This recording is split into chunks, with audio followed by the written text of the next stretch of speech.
Hey guys, it's Heather. Welcome back to my channel. In today's video, I'm going to share with you my personal strategy to keep your house clean and organized with the kids. So stick around until the end because I'm going to be sharing more of like my cleaning and laundry related tips towards the end of the video. I think it's really important to mention that you need to be realistic with your expectations. So just start by making minor adjustments, like little tiny minor changes that will eventually turn into habits, and you'll just be able to do these things without thinking about it, and that will really help to avoid like the overwhelm that comes with just having a house that's just, it's chaotic and there's so much you don't even know where to start. So my first tip that we do here, it's something that's called the hunt, and basically once a week, and you can even do this every day if you want, like if you have a lot of clutter, if you have a lot of stuff. Essentially what we do is once a week we go through the house, and I'll take like a box like this and I'll go room to room and we will hunt. And I bring my daughter with me, like it's like a fun thing that we can do, and we just kind of hunt for things that need to be decluttered or that need to be thrown out, that could be donated, that's broken, whatever it may be. Maybe it's something you're not using and you want to sell, whatever that is. Just kind of hunt around your house for things that are not in use, that are not needed, that you don't want anymore, that have expired, etc. So once you get all these items into your box or your bin, then you can separate them out into what you're going to donate, what you're going to toss or recycle, what you're going to sell, and so forth. I also keep a bin of like, it literally says like miscellaneous, and I have one downstairs and I have one upstairs.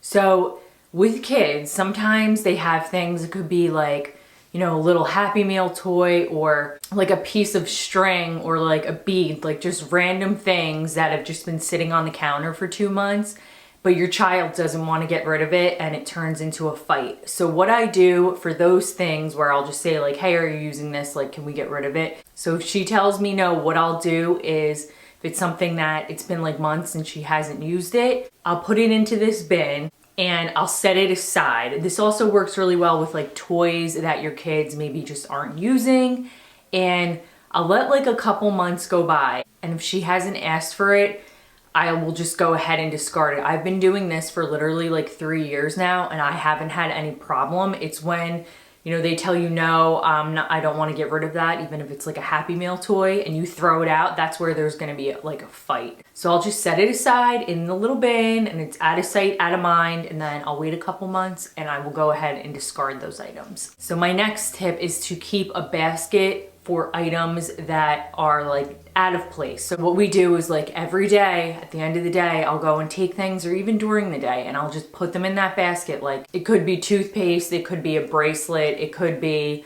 a pair of shoes. I'll just put everything in there, and then it needs to be put away. And another thing is my stairs definitely become like a catch-all because they're kind of by like the front door. It's like a perfect area to just kind of toss things like, okay, that needs to go upstairs, so we'll just leave it on the stairs. And then it becomes a trip hazard. No one wants to carry anything up. So what we do is no empty hands rule. So whenever you go upstairs, even if you're like running up, get like a phone charger or whatever it is, if there's something on the stairs, carry it up and put it away, just like one thing. So never go upstairs without something in your hand. This way you're not dealing with like having to carry up a ton of stuff at once, if that makes sense, and you're just doing it like a little bit at a time. Going into like toys and kids stuff.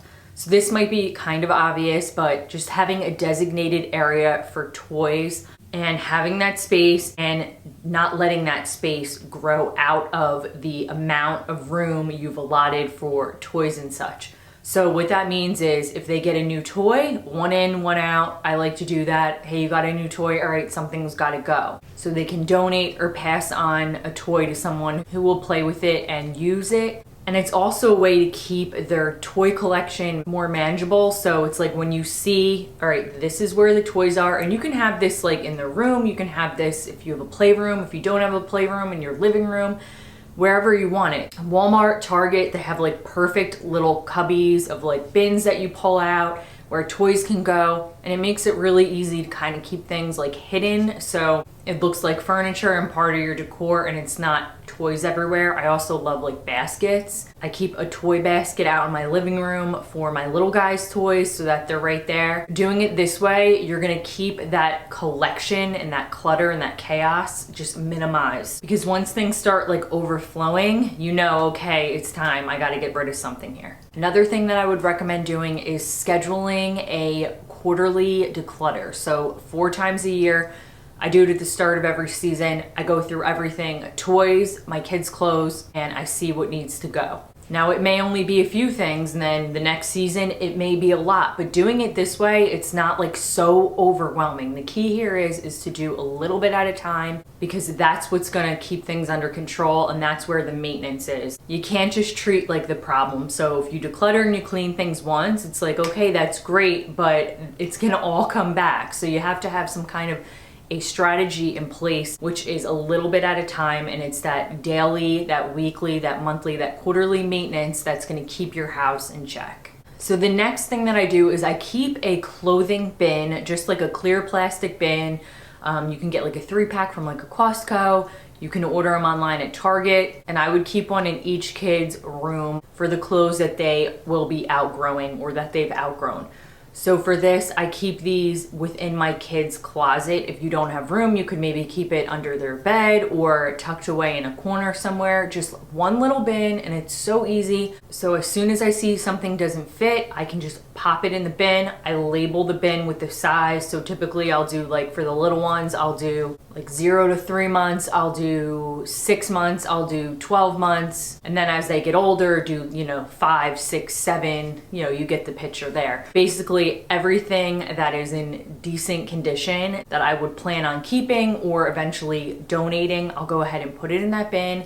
So then once they're completely grown out of that size, I have the bin of clothes, and I'm doing it a little bit at a time. I'm not like, oh my God, I have 20 different sizes, I gotta see what does, you just do a little bit at a time, and it's right there. I close the bin, I go ahead and I put it up in the attic, I store it away, or I go and donate it, depending on your situation, and it just makes things so easy. Another thing that I would recommend doing is keeping a donation bag at all times. I keep mine in my closet. So if there is an item that I no longer want, or I am no longer wearing, or I'm planning to donate, same for my kids' stuff. If it's something that, say, never got worn, and then I'm not planning on keeping, I just go ahead and pop it in that bag. As soon as that bag gets full, I tie it up and I go ahead and I donate it. It just makes it easy, and then when I see the bag, it just triggers me to remember, hey, if there's something to donate, go ahead and put it in the bag.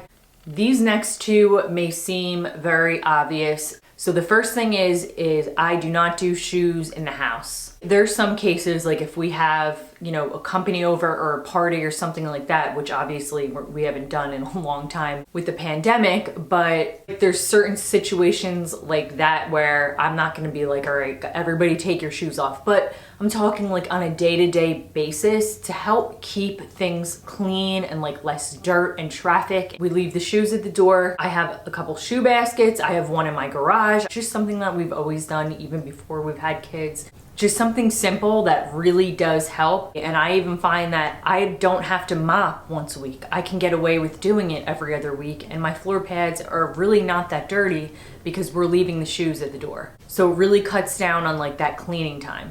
And another thing is food. Keep the food at the kitchen, especially for the kids and honestly for myself too.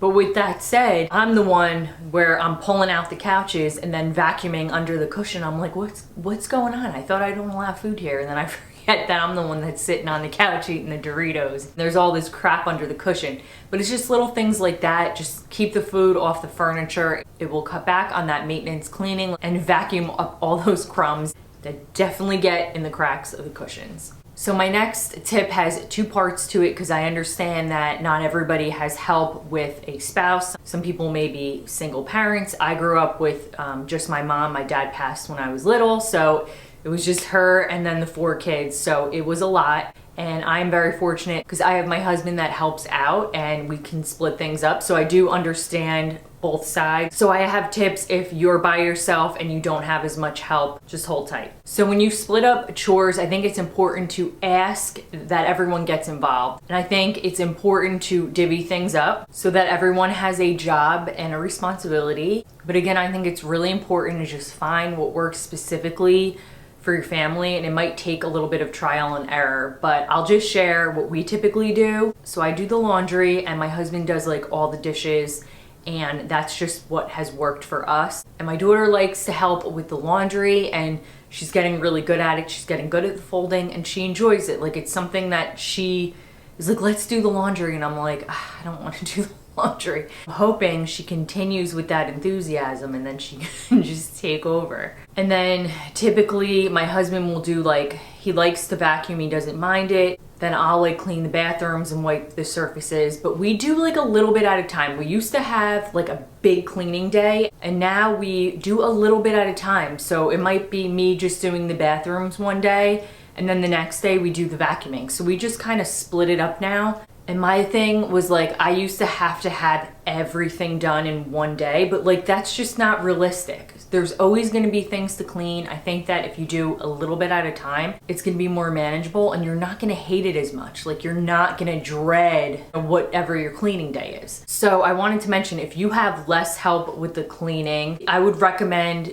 doing a day where you have a cleaning day, if that's your thing. If it's not, I would split it up. So like maybe one day vacuum the floors and do like the mopping or the Swiffer, the Bono, whatever you do. And then on another day, do like spraying down like all surfaces and countertops and maybe like, you know, dusting any surfaces. And then on another day, clean the bathrooms. So I definitely would split it up so then you're not like dreading the cleaning day. So I think that there's two good paths that you could take there. You could either do it all in one day or you could split it up. If you have 2 floors, maybe just do the downstairs one day during the week and then save the upstairs for the weekend. Like, there's all different ways that you can work things out to do what works for you.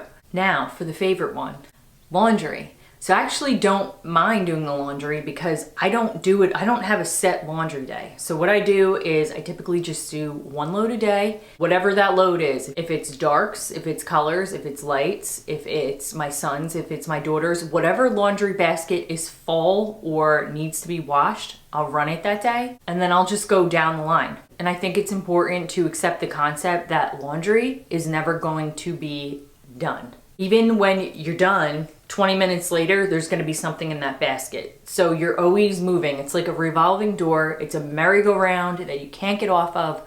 So I would just say accept it and make it more manageable by running a load a day or every other day, because the last thing you wanna do is have to do like 4 loads in a day. You gotta fold it, you gotta put it away. It just sucks. There's no other way around it. So, and if you do have kids, like my daughter is just about 6 and she pretty much can do hers like on her own. Obviously I have to help her with some things with the machine, but she likes to like press the button. She likes to set it to the right thing and we fold it together and then I help her, but she knows pretty much where everything goes. She knows like how to fold it. She likes everything neat for the most part, which is really nice. But I think that if your kids are older, ask them to help out. I don't know, I just thought I would throw it out there. It's just like something that her and I can do together and she's getting really good at it. So hopefully she'll just be able to take over all the laundry.